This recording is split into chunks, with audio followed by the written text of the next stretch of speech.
A franchise like Resident Evil is full of so many different characters, but with very few characters outside of the core 4 returning for future entries, there's a lot of potential left on the table for some of the one-off characters that Capcom has either forgotten or just chose to move on without giving them another chance in the spotlight. So in today's episode, I want to shine a little light on the one-off characters of Resident Evil that for one reason or another have yet to return in another mainline game. Keep in mind that I'm only looking at the playable characters of the franchise, most of which are the protagonists of their own games.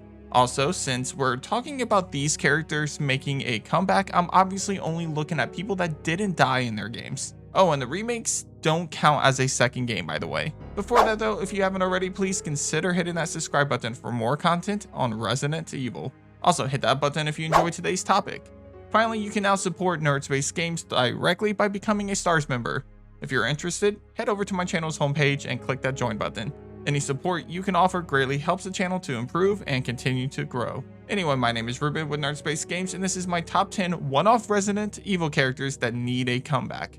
Let's get it. Number 10, Helena Harper, Resident Evil 6. No more tears. Not until I avenge your death.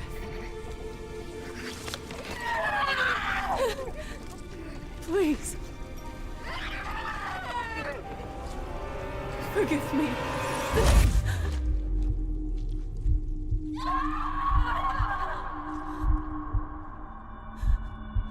Helena is probably one of the most hated characters of the franchise, which is sad because I don't think she's as bad as people make her out to be. Sure, she did cause the death of the President of the United States and the death of the entire population of Tall Oaks, but can you blame her? Wouldn't you do and believe anything someone tells you that's holding your sister hostage? Plus, it's not like she knew exactly what Simmons had planned. All in all, Helena is a flawed character, and honestly, flawed characters are the ones I find the most interesting. James Sutherland over in Silent Hill 2 is one of my favorite video game characters because he's not the perfect human being like most main characters are. With that being said, I do agree Helena needs to redeem herself. So I would love to see her return in a future game, although her character probably fits more in line with a Revelations game rather than another numbered entry. Number 9, Parker Luciani, Resident Evil Revelations. Good times, Jill. It was a nice ride. What? See you guys.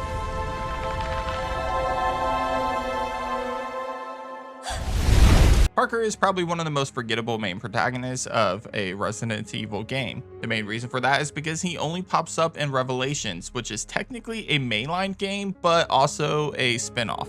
Originally, Revelations only appeared on the Nintendo 3DS, making it one of the only mainline games to appear on a handheld first. For that reason, a lot of fans missed this one completely and only went back to it and played it if they were true fans of the franchise.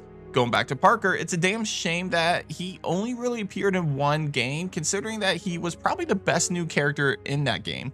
His backstory with BOWs was an interesting one, and it would have been cool to see Parker continue his fight alongside our favorite Boy Scouts team, Hound Wolf Squad even.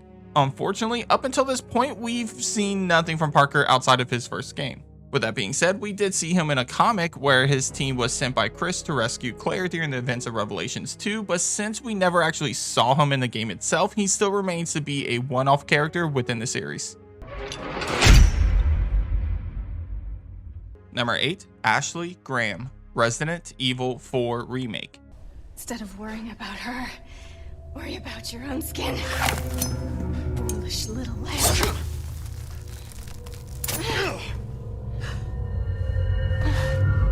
Temperance, child. If we're talking about Ashley from the original game, then I would say hell to the no do we need her to come back. However, Ashley Graham in Resident Evil 4 Remake got a massive overhaul.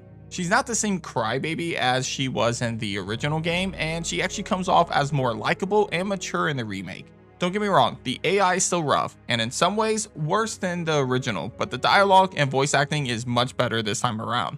If she were to return as a playable character though, I would want her to be less of a damsel this time, which she did kind of hint at a little bit in a specific segment of the remake where she talks about becoming an agent and teaming up with Leon. Actually, that's not a bad idea.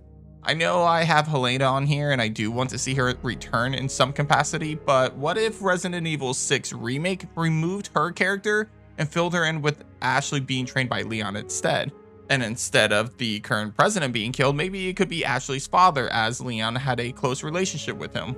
Even if Ashley's not playable, just giving her a small part in a sequel wouldn't be a bad idea either. Maybe Ashley and her father are in Tall Oaks during the events of the initial outbreak, and Leon and Helena find out and must go and rescue her.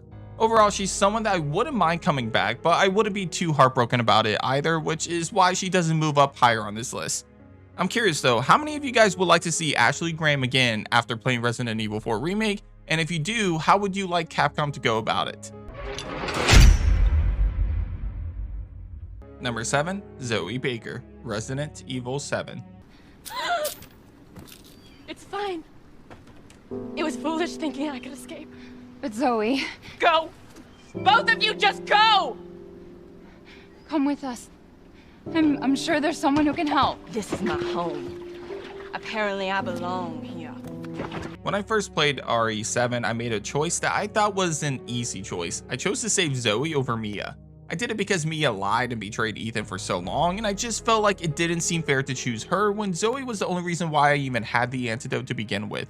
Imagine my surprise to find out that the canon ending and a majority of the people chose to save Mia instead. Still, did you know that 25% of the gamers chose to save Zoe during their first time playing Resident Evil 7? For a side character to create that much likability in such a short amount of time that it would cause at least 25% of the players, myself included, to pick her over their own character's wife is still pretty impressive.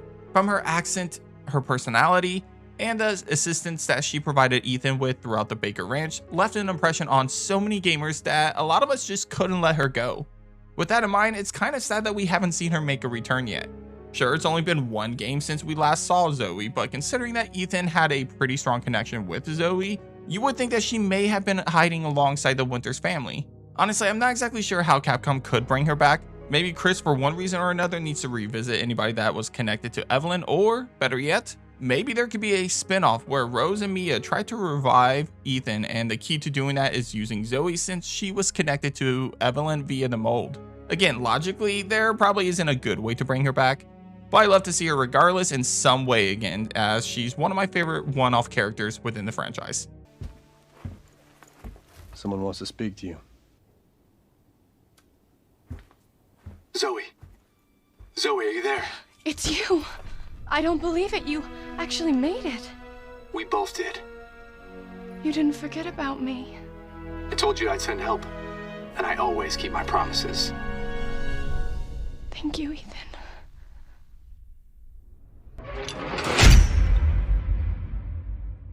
Number 6, Jake Muller, Resident Evil 6. Tell me, we just following orders, or was it personal?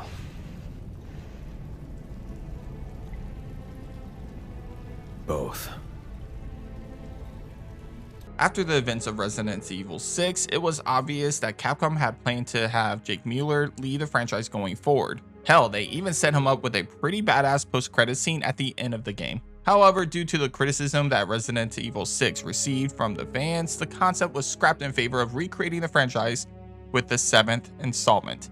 So unfortunately, it meant that we would never get the opportunity to see a Jake Muller-led Resident Evil game, which honestly is a tragedy. Don't get me wrong, I've said for the longest time that Resident Evil 6 is the worst mainline entry within the franchise, and I still stand by that despite a lot of you reminding me in the comments that I'm crazy for saying that. That aside, I did really like Jake's character and his background.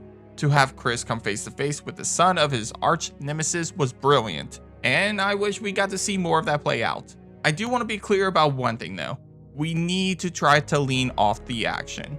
Jake Muller essentially became the Jason Statham of Resident Evil, and for me, it made him feel out of place.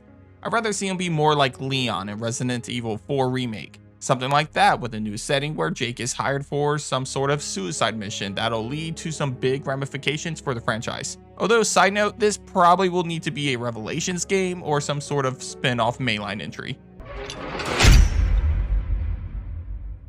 Number 5, Rose Winters, Resident Evil Village.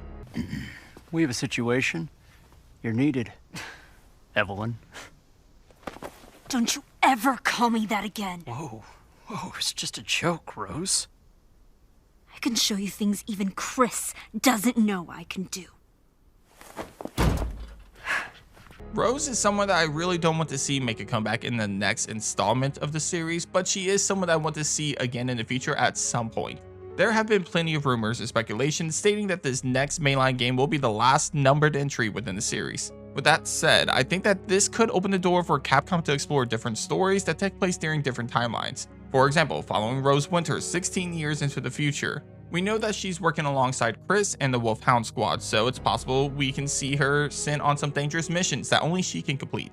With her abilities, it could introduce a different style Resident Evil games, making it stand out more from other titles. Don't get me wrong, I'm not a huge fan of that idea, but as long as we still get our survival horror games within the series, then I don't mind side stories being told regarding characters with superhuman abilities every now and then. And there's no rule saying that superhuman abilities don't have a place in horror games. Actually, even though it's not really horror, one example of a game that I can see Capcom taking inspiration from is Control.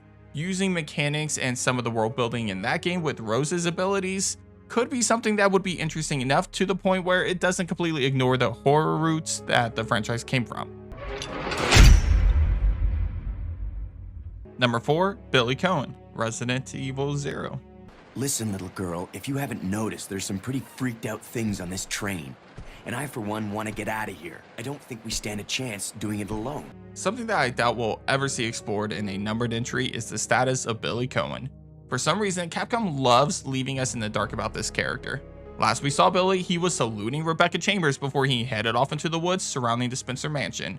And with comics and files not exploring this any farther, it's left to the player's imagination to decide what is the fate of Billy Coen. Some theories get as crazy as saying that he's actually Nemesis, while others just say that he survived and is hiding somewhere in the Midwest. Well, one thing that I feel like fans would absolutely love is if Capcom could finally provide some clarity on his situation. And what better way to do that than to give him a Revelations game with Rebecca Chambers. We all pretty much know about that huge leak we saw a while back that told us that Capcom was working on a Revelations 3 for the Nintendo Switch, and that the game was to feature Rebecca Chambers as the main character. If this leak was true, it would be a perfect opportunity to bring Billy back into the franchise, as his motivation could be him wanting to rescue Rebecca after learning that she's in trouble, or vice versa. It's a great way to provide closure for a character that we have been very curious about since he left Rebecca all those years ago. He may not be the most likable character within Resident Evil, but he's definitely one of the most mysterious characters, as he's a character that has led to some wild speculations. Number 3, Sheva Alomar, Resident Evil 5. Welcome to Africa. My name is Sheva Alomar.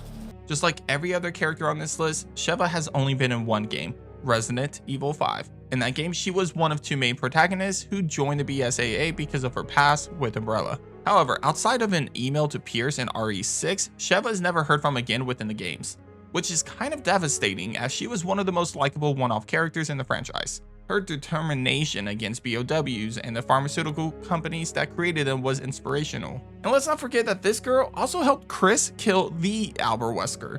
As for how she can make a comeback, well, that's easy. Last we heard from Sheva, she was still working with the South African division of the BSAA.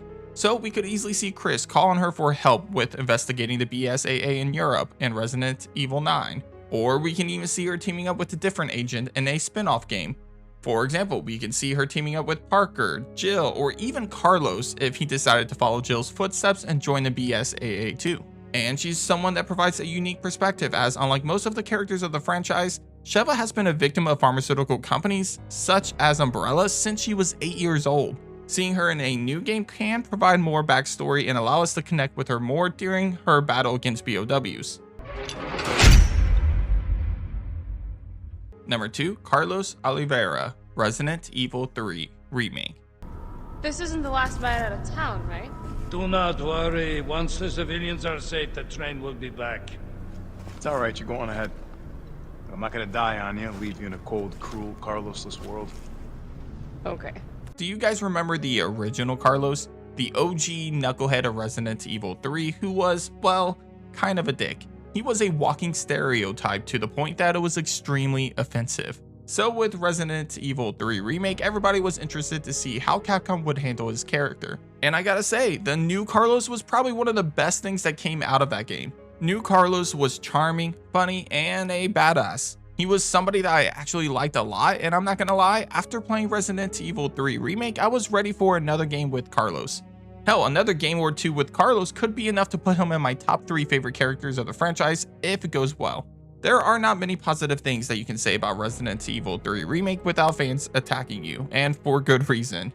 The game did fail as a remake, and while I don't think it's nearly as bad as most people do, I do agree that it wasn't up to the standards of the other remakes. But you can't argue the fact that the new Carlos was a huge improvement. And with how much love and appreciation he's gotten after the release of RE3 Remake, I feel like it wouldn't be such a bad idea to have him make a comeback. Like I said, for some of the other characters on this list, I don't know if the next entry is the best fit for him. However, if Capcom went the route of telling different stories within the Resident Evil universe, then a game where Carlos could pair up with another protagonist of Resident Evil sounds like a pretty interesting game to me. My first pick would be Sheva, but honestly, with Carlos being the comedic relief of the duo, you could easily pair him with any character and that game would still be a lot of fun. Number 1, Hunk, Resident Evil 2. Alpha, do you read? Nighthawk, this is Hunk from Alpha Team. The fate of Billy Coen might be one of the biggest mysteries left unsolved within Resident Evil, but he's far from the most mysterious character of the franchise. That title goes to Hunk. With his name unknown and everything about him a mystery, the Grim Reaper remains the biggest question mark within Resident Evil. Now, before I go any farther, I just want to say one thing. I don't want Hunk to ever be revealed. I think the mystery of Hunk is what really makes him so unique and interesting. With that being said, I feel like there's a lot left on the table when it comes to the character. While I don't think we should ever know his real name or what he looks like, I wouldn't mind a game that explores different missions with Hunk. Sure, Operation Raccoon City kind of fits that mold, but that game was kind of a mess. Have Hunk sent to creepy locations, cities of the dead, islands full of monsters, and so on to complete missions and show us how the Grim Reaper became the Grim Reaper. Also, I should address the elephant in the room. Yes, technically Hunk is not a one-off character, but that depends highly on how you classify a one-off character. Me, I'm only looking at the mainline entries and remakes don't count as a second game, so that should remove him from Operation Raccoon City and RE2 Remake. Also, if he's not in the story or connected to the story or something like that, then it doesn't count either, so that removes him from Mercenaries being included in different games. Finally, just because he's mentioned doesn't mean he was in the game. For example, Code Veronica has a file that talks about Hunk delivering a BOW to Rockford Island. However, we don't see or hear from him again outside of that file mentioning him. So when you look at it like that, Hunk's only true canon game is Fourth Survivor, which isn't even technically in the main game, but it's still kind of connected to the story Resident Evil 2 and its remake, which is why I'm considering him a one-off character. With so many connections and opportunities, the stories regarding Hunk are limitless. We can see him explore Rockford Island on one mission and maybe get an extended playthrough of Fourth Survivor or even something completely different that shows how Hunk got the Grim Reaper name. Also, there was a leak a while back that hinted to a Hunk game already, so if that was true, then it's possible that Capcom has already entertained this idea, which would be pretty awesome.